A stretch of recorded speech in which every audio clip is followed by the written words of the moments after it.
अब जो टॉपिक है वोमेन्स पॉलिटिक्स रिप्रेजेंटेशन, मतलब कि वोमेन्स का पॉलिटिक्स में रिप्रेजेंटेशन होना, वोमेन्स का पॉलिटिक्स में रिप्रेजेंटेशन होना। हम देखे थे पिछले वाले टॉपिक में क्या था कि फेमिनिस्ट मूवमेंट स्टार्ट हुआ था, बहुत सारा दुनिया भर में अलग अलग ग्रुप्स जो है अलग अलग मूवमेंट लेके आए थे।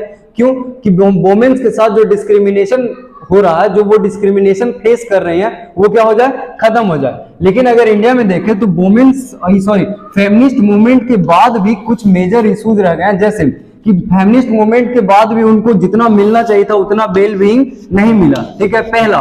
दूसरा, उनको उतना एडिक्वेट अटेंशन भी नहीं मिल पाया। जैसे पहले चल रहा था, जो सिस्टम पहले चल रहा था वही सिस्टम क्या हो गया, कंटिन्यू हुआ, बस ऑन पेपर जो होना था वो हो गया, ठीक है। तो हम यहाँ पे क्या देखें कि फेमिनिस्ट मूवमेंट के बाद भी जो मेजर इश्यूज रह गए हैं वो क्या हो गया कि उनको प्रॉपर वेल बीइंग नहीं मिल पाया और एडिक्वेट अटेंशन भी नहीं मिल पाया इंडिया में। इस बात से हम ऐसे समझ सकते हैं कि जो क्या था, फेमिनिस्ट मूवमेंट क्यों स्टार्ट हुआ था कि जो पब्लिक लाइफ है, जो पब्लिक रोल है, उनमें वुमेन्स का रोल इंप्रूव हो, वो बढ़े।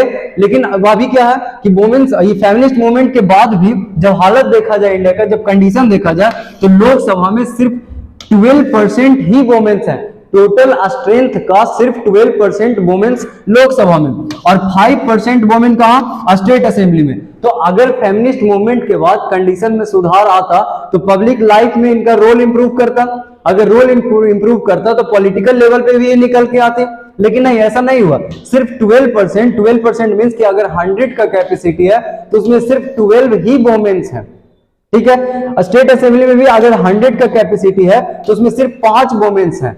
तो इस हिसाब से देखा जाए तो ज्यादा कुछ इंप्रूवमेंट नहीं हुआ। तो अब जो टर्म है कि इस चीज को कैसे सुधारा जाए, क्या तरीका है जिसमें वुमेन्स का रोल्स जो है पब्लिक लाइफ में बढ़े, तो जो वन एंड ओनली वेज है वो क्या है कि have more women as elected representation, have more women as elected representation, मतलब कि इलेक्टेड बॉडी में जो पॉलिटिकल लेवल पे है उसमें ज्यादा से ज्यादा क्या हो, वुमेन्स हो। तो जब वो खुद पॉलिटिकल लेवल पे आएंगे, जब वो खुद पावर में आएंगे, तब जाके कुछ सुधार होगा। तो उसके लिए क्या किया गया, बोला कि अगर ये बढ़ाना है वुमेन्स का रोल इलेक्टेड रिप्रेजेंटेशन के तौर पे बढ़ाना है तो इसको लीगल तौर पे क्या करना होगा, फेयर प्रोपोर्शन देना होगा वुमेन्स को, फेयर प्रोपोर्शन देना होगा वुमेन्स को, जो पंचायती राज में किया गया। पंचायती राज क्या था, जो लोकल सेल्फ गवर्नमेंट हम देखे थे उसमें क्या किया गया था, सीट्स रिजर्व किया गया था। तो वही क्या बोला कि अगर वुमेन्स का प्रॉब्लम सॉल्व करना है तो उनको क्या करना होगा, ज्यादा से ज्यादा इलेक्टेड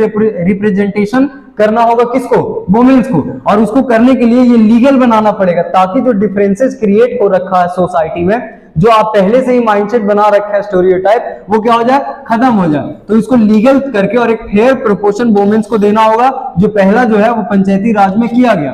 तो जब पंचायती राज में 1/3 सीट्स को रिजर्व किया गया वुमेन्स के लिए, लोकल सेल्फ बॉडी में जब वुमेन्स के लिए 1/3 सीट्स जो है रिजर्व किया गया इलेक्टेड रिप्रेजेंटेशन के तौर पे, तब क्या हुआ, 10 लाख से ज्यादा वुमेन्स क्या हो गया है, इलेक्ट हो गया है। पिछले वाले टॉपिक में हम पढ़े थे, पिछले वाले क्लास में, पिछले वाले चैप्टर में पढ़े थे कि 36 लाख टोटल है, उनमें से 10 लाख कौन आए हैं, वुमेन्स आए हैं। अप्रोक्स 10 लाख वुमेन्स का रिप्रेजेंटेशन रहा पब्लिक लाइफ में पॉलिटिकल लेवल पे। तो ये सुधार आया कब, जब ये लीगल तौर पे एक फेयर प्रोपोर्शन उनके लिए रिजर्व कर दिया गया, तब आया। अब आगे अगर देखा जाए तो आगे क्या है कि और इसके साथ साथ क्या फेयर प्रोपोर्शन दिया जाए, उसके बाद और भी जो वुमेन्स ऑर्गेनाइजेशन है, एक्टिविस्ट थे, तो डिमांड करना शुरू कर दिया। अभी पिछले वाले टॉपिक में हम क्या देख के आए कि उसको लीगल तौर पे एक फेयर प्रोपोर्शन देना होगा वुमेन्स को, ताकि वो पॉलिटिकल लेवल पे उठ के आए, और जब वो खुद पावर में होंगी तो डिस्क्रिमिनेशन कम होगा और वुमेन्स का पब्लिक लाइफ में क्या होगा, रोल इंप्रूव करेगा, उनका रोल बढ़ेगा। तो उसके साथ साथ क्या हुआ कि जब वो बात समझ में आया तो डिमांड भी शुरू हुआ। तो जब डिमांड शुरू हुआ किसके द्वारा, कुछ वुमेन्स ऑर्गेनाइजेशन के द्वारा और कुछ और भी एक्टिविस्ट, पिछले वाले चैप्टर में बताए थे कि जो फेमिनिस्ट है मतलब उसमें कोई भी हो सकता है, मेन वुमेन वो सब हो सकते हैं जिनका आइडियोलॉजी क्या है, उनको लगता है कि मेन्स और वुमेन्स का इक्वल वैल्यू होना चाहिए, इक्वल अपॉर्चुनिटी होना चाहिए, वो क्या है, फेमिनिस्ट है। तो बहुत सारा फेमिनिस्ट लोग जो थे, बहुत सारा वुमेन ऑर्गेनाइजेशन जो है वो डिमांड किए। जब उनको ये बात समझ में आया कि आप वुमेन्स को लीगल तौर पे लाना होगा, उनको इलेक्टेड रिप्रेजेंटेशन बनाना होगा, तो डिमांड शुरू किए, ठीक है। तो जैसे पंचायती राज में उनको 1/3 सीट्स मिला, तो ये क्या बोले कि हमारे लिए लोकसभा में और स्टेट असेंबली दोनों में वुमेन्स के लिए 1/3 सीट्स को रिजर्व कीजिए, 1/3 सीट्स को क्या कीजिए, रिजर्व कीजिए। और जब ये डिमांड आया, ठीक है, तो बहुत लंबे समय तक गवर्नमेंट के द्वारा इस पर कोई भी ये नहीं किया गया, कोई भी स्टेप्स नहीं लिया गया, और काफी लंबे समय तक ये जो बिल था, ये जो बिल है रिजर्वेशन का, वो बिल क्या रहा था, पेंडिंग रहा।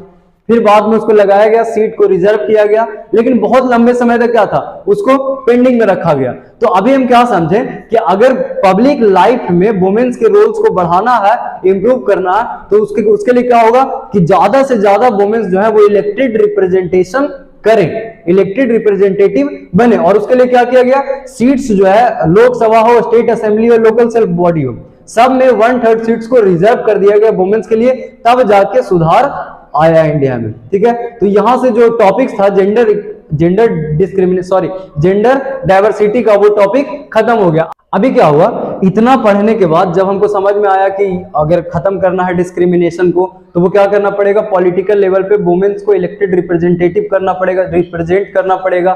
ठीक है, तो ये क्या बताता है हमको, पूरे टॉपिक से ये बात समझ में आया कि जेंडर डिवीजन जैसे बहुत सारे ऐसे सोशल डिवीजन है, जेंडर डिवीजन जैसे बहुत सारे ऐसे सोशल डिवीजन है जिनको पॉलिटिकल लेवल पे एक्सप्रेस करना बहुत जरूरी है, पॉलिटिकल लेवल पे एक्सप्रेस करना बहुत जरूरी है। जैसे अभी क्या समझे कि एक सेक्स था, ठीक है, उसको क्या, ये क्या है, बायोलॉजिकल डाइवर्सिटी है, बायोलॉजिकल डिफरेंसेस है, और एक क्या है, जो अपने सोशल एक्सपेक्टेशन और स्टेरियोटाइप माइंड के तौर पे जो हम बांट रखे हैं, जिसको जेंडर डाइवर्सिटी बोलते हैं। तो इस तरीके से और भी बहुत सारा सोशल डिवीजन है जिसको पॉलिटिकल लेवल पे क्या करना जरूरी है, एक्सप्रेस करना बहुत जरूरी है, ताकि उस डिफरेंसेस को हम क्या कर सकें, खत्म कर सकें। ठीक है, अभी क्या है कि उसको पॉलिटिकल लेवल पे इशू रेज करने से क्या फायदा हो, क्या एडवांटेज होगा, तो इसका एडवांटेज कौन कौन ले सकते हैं, डिसएडवांटेज ग्रुप इसका बेनिफिट ले सकते हैं। इस सोशल डिवीजन को जब पॉलिटिकल इशू बनाएंगे तो वो क्या हो सकता है, वो इंप्रूव कर सकते। जैसे